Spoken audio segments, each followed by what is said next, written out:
Good morning students, कैसे हैं आप सब। उम्मीद करती हूँ आप लोग अच्छे होंगे। आज आपकी वर्कशीट नंबर आई है 25। आज 18 तारीख है। आप लोग लिख लेंगे, इसे अच्छे से लेबल करेंगे। इंग्लिश की है क्लास, अपना नाम, अपने टीचर का नाम लिख लेंगे। वीडियो शुरू करने से पहले मैं आप लोगों को बता दूँ, आज आपकी वर्कशीट आई है लेकिन 19 और 20 की आपकी छुट्टी है। ठीक है, अब आपकी सीधी वर्कशीट 21 तारीख की आएगी। ठीक है, और आज आपकी वर्कशीट के साथ साथ आपके असाइनमेंट की वर्कशीट भी आई है, तो वो भी मैं अपलोड कर रही हूँ, आप लोग वो भी ले लेंगे। चलिए तो पढ़ना शुरू करते हैं। आज हम लोग पढ़ेंगे टेंसेस के बारे में, सिंपल प्रेजेंट टेंस। ठीक है, आज हम क्या पढ़ेंगे, सिंपल प्रेजेंट टेंस। क्या बोलते हैं, the simple present tense is used to express habits, general truth, order और रिक्वेस्ट। यानी सिंपल प्रेजेंट टेंस जो होता है वो क्या क्या है, कोई हैबिट, कोई आदत को दर्शाए। ठीक है, या कोई ऐसा जो जनरल ट्रूथ हो, जो सबके लिए एक समान हो, जैसे गॉड एक है। ठीक है, जैसे सूरज एक है। ये क्या होते हैं आपके, ये होते हैं जनरल ट्रूथ। ठीक, इसके अलावा ऑर्डर, यानी कोई ऑर्डर देना, जाइए बेटा गेट बंद करके आइए, है ना। या कोई रिक्वेस्ट, मैम मैं क्या पानी पी आऊँ। ठीक है, तो इसके लिए ये यूज़ होता है। तो क्या लिखे हैं, it takes first form of word only when subject I, you, we, they, names और एनी अदर प्लूरल। अब क्या बोलते हैं, अगर फर्स्ट होती है, फर्स्ट फॉर्म है वर्ब की, तो उसके साथ हम लोग आई, कौन कौन से हो सकते हैं, उसमें सब्जेक्ट क्या क्या लगेगा, उसमें सब्जेक्ट आई, यू, वी, दे, या किसी का नाम हो सकता है, या कोई और प्लूरल हो सकता है। वहीं अगर हम बोले it takes first form of verb plus S और E S when subject is third person singular, यानी कि आप क्या बोलते, देखिए आपको पता होना चाहिए कि हमेशा जब भी कोई कम्युनिकेशन होता है, कोई बात हो रही होती है, तो उसमें 3 लोग होते हैं। कितने लोग होते हैं, 3 लोग, फर्स्ट पर्सन, सेकंड पर्सन और थर्ड पर्सन। ठीक है, फर्स्ट पर्सन कौन होते हैं, जो बात कर रहा है, जैसे मैं इस वक्त फर्स्ट पर्सन हूँ। सेकंड पर्सन कौन हुआ, जो बात सुन रहा है, जैसे कि आप। ठीक है, और थर्ड पर्सन कौन होगा, जिसके बारे में बात हो रही है लेकिन वो मौजूद नहीं है। जैसे मैं आपसे पूछूं, बेटा आपकी इंग्लिश की मैम ने आपको ये करवाया, तो आप बोलेंगे यस मैम या नो मैम। ठीक है, तो क्या आपकी इंग्लिश की मैम यहाँ मौजूद है, नहीं, तो वो हमारे लिए क्या हो गई, वो हो गई थर्ड पर्सन। ओके, तो बोलते हैं हमें वर्ब की फर्स्ट फॉर्म के साथ एस और ई एस यानी कि प्लूरल कर देते हैं, कब, जब हमारा थर्ड पर्सन सिंगुलर नंबर होता है, he, she, it, this, that, या फिर किसी का नाम। ठीक है, वी यूज डू और does to make a negative और इंट्रोगेटिव या फिर क्वेश्चन सेंटेंसेस। अब क्या बोलते हैं, और ऐसी ही सिचुएशन में जब हमें इन नेगेटिव या इंट्रोगेटिव बनाना होता है, तो हम डू या डज का इस्तेमाल करते हैं। ठीक है, अब आपको पता है कि हमारे जो सेंटेंस होते हैं वो सिंपल 3 टाइप के होते हैं। पहला होता है अफर्मेटिव, यानी कि जो सिंपल सेंटेंस होता है। नेगेटिव, यानी जिसमें हम किसी चीज़ को मना कर रहे होते हैं, आई डोंट हैव, है ना, मेरे पास नहीं है। ठीक है, जैसे यहाँ लिखा I do not sing a song, मैं गाना नहीं गा सकती। इंट्रोगेटिव या क्वेश्चनेटिव का मतलब क्या होता है, जब हम क्वेश्चन करते हैं, है ना। बहुत बदतमीज़, बिल्कुल मतलब बिना मैनर्स के लोग हैं, ऐसे हॉर्न बजाएंगे, इतना डिस्टर्बेंस क्रिएट करके रखते हैं। खैर सॉरी बेटा। अब हम बात करते हैं इंट्रोगेटिव की। मैं आपको दोबारा बता देती हूँ, मुझे मालूम है हॉर्न की वजह से आपको समझ में नहीं आया होगा। इंट्रोगेटिव का मतलब होता है बेटा, जब हम लोग कोई क्वेश्चन पूछते हैं, क्या आपने खाना खाया, क्या आप गाना गा सकते हैं, क्या आप सुबह जल्दी उठे थे, है ना। तो जब हम क्वेश्चन पूछ रहे होते हैं तो उसे हम लोग क्या बोलते हैं, इंट्रोगेटिव, यानी क्वेश्चन सेंटेंस, है ना, जिसमें हम क्वेश्चन कर रहे होते हैं। जैसे यहाँ देखिए, आई सिंग अ सॉन्ग, यानी मैंने एक गाना गाया। ठीक, I don't sing a song, मैंने गाना नहीं गाया। Do I a sing song, यानी क्या मैंने गाना गाया। ठीक है, इसी तरह से we get up early in the morning, हम सब सुबह जल्दी उठ गए थे। वी डोंट, अब डू नॉट बोल दीजिए या डोंट बोल दीजिए, एक ही चीज़ है। We don't get up early in the morning, हम लोग सुबह जल्दी नहीं उठ पाए थे। Do we get up early in the morning, क्या हम सुबह जल्दी उठ गए थे। ठीक है, तो ये क्या होता है, सिंपल प्रेजेंट टेंस हो गया। यहाँ पे इसके कुछ और एग्जाम्पल दिए गए हैं, आप लोग पढ़ लेंगे। आगे चलते हैं। अब देखिए यहाँ पे आपको लिखा है क्या, simple past tense.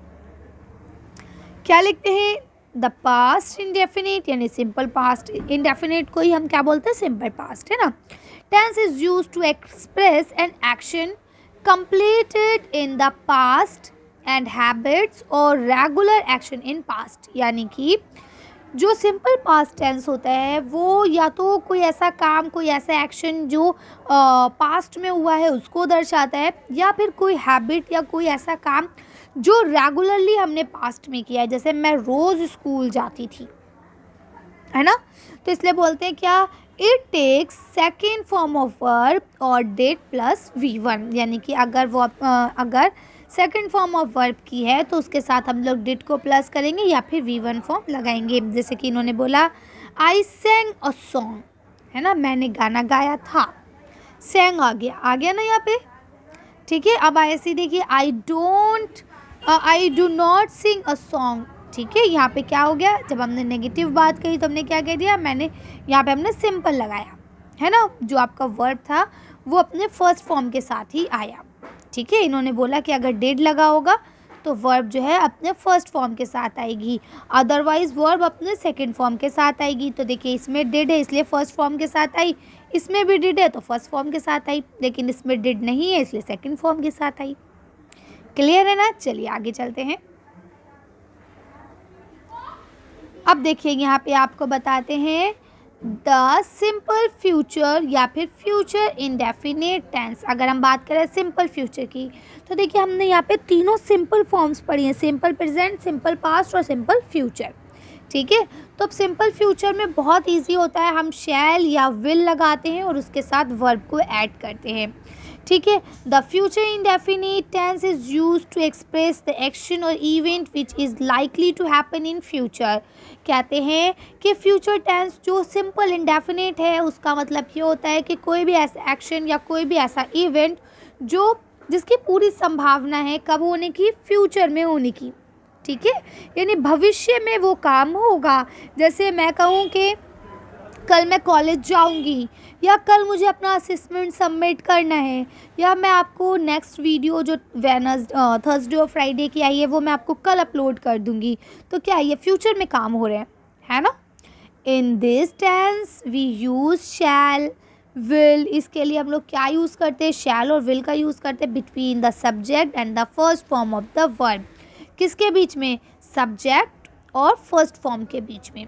I shell a song, है ना, आई शैल, ठीक है। तो यहाँ पे क्या बोलते हैं कि हमें उसमें क्या करना है, सिंग हटा दिया, यहाँ से आप सिंग लगा लीजिएगा, ये सेंटेंस अधूरा है, ठीक है। आई ये ऐसे होगा आई शैल, ठीक है, उसके बाद आ जाएगा सिंग अ सॉन्ग, ठीक है। ये थोड़ा सा मिसप्रिंट है, आप इसे सही कर लीजिएगा, ठीक है। तो कहने का क्या मतलब है, उसमें हम क्या करते हैं, ये आपका देखिए ये हो गया आपका सब्जेक्ट, और यहाँ पे जो आपका ये सिंग है ये क्या हो गया आपका, ये हो गया आपकी वर्ब, गाना, है ना।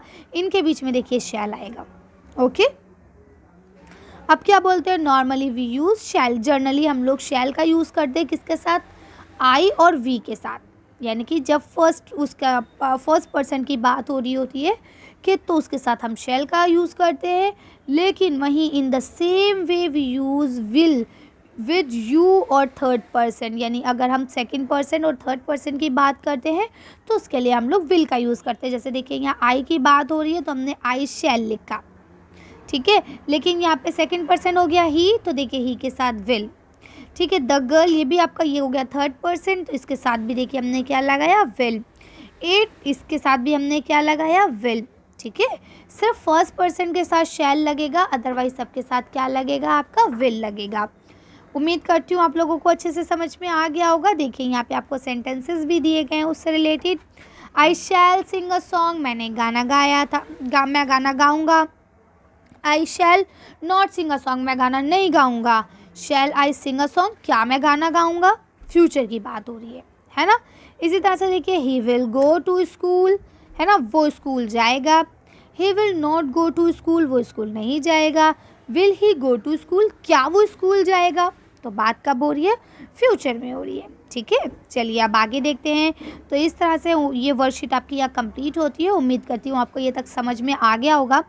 अब देखिए यहाँ बोलते हैं fill in the blanks in the following with the correct form of verb given in the bracket as per instruction as at the end of the sentences. अब बोलते हैं कि सेंटेंस, ये देखिए आपको टोटल 15 सेंटेंसेस दिए गए हैं, यस और नो, यस है ना।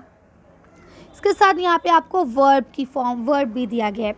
अब आपको यहाँ बताना है कि यहाँ वर्ब की कौन सी फॉर्म लगेगी अकॉर्डिंग टू दिस। यहाँ जो आपको इंस्ट्रक्शन दिया गया है कि सिंपल पास्ट टेंस है, आप बताइए यहाँ पे वर्ब की कौन सी फॉर्म लगेगी।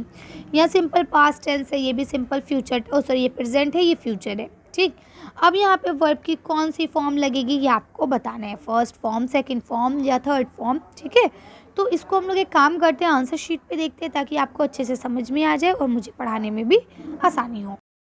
अब देखिए यहाँ पे ये जो आपको आंसर्स दिए गए हैं, ये मैंने देखिए 6 के आंसर यहाँ लिखे हैं, बाकी आपको नेक्स्ट पेज पे है वो दिखाऊंगी।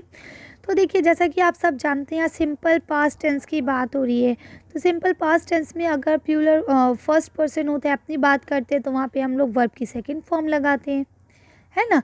इसी तरह से यहाँ देखिए प्रेजेंट टेंस में भी हम लोग एस लगाते हैं साथ में, ठीक है। तो ये देखिए सारे मैंने फिल कर दिए हैं, यहाँ पे आप लोग आसानी से लिख सकते हैं। जैसे अब मालूम है फ्यूचर टेंस में बात हो रही है, लेकिन अगर सेकंड और थर्ड पर्सन है तो विल लगेगा, अगर फर्स्ट पर्सन है तो शैल लगेगा, है ना।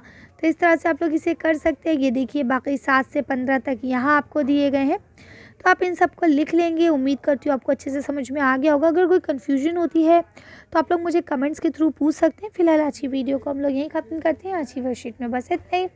अगर आपको हमारी वीडियो पसंद आई हो तो प्लीज़ इसे लाइक और शेयर करें। अगर अभी तक आपने हमारे चैनल को सब्सक्राइब नहीं किया तो प्लीज़ मेरे चैनल को सब्सक्राइब करें। Thank you for watching.